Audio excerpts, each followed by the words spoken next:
To bring our site online, let's go to WooCommerce here on the left-hand side and click into Settings. Then go to Site Visibility here. Let's change it from Coming Soon to Live.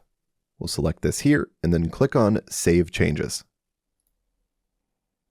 Now from here, I'm going to open a new tab. I'm going to type in my domain, which is calebmedicsmedia.com. I'm going to click Enter. Now I'm going to scroll down to my products here. For my orange tea, I'm going to click on Add to Cart. I'm going to scroll back up here, click into my cart, then go to Checkout in the bottom. Now I'm going to fill out my billing information and place a test order to make sure that everything is working properly. I have my billing information set up here, so I'm going to scroll down and then I'm going to fill in the card number. Stripe will automatically be in test mode, which means we can place an order without actually paying for it. You'll use the test card number here simply by copying and pasting it in here. Then you can enter any expiration date or security code. I'll scroll down and disable this.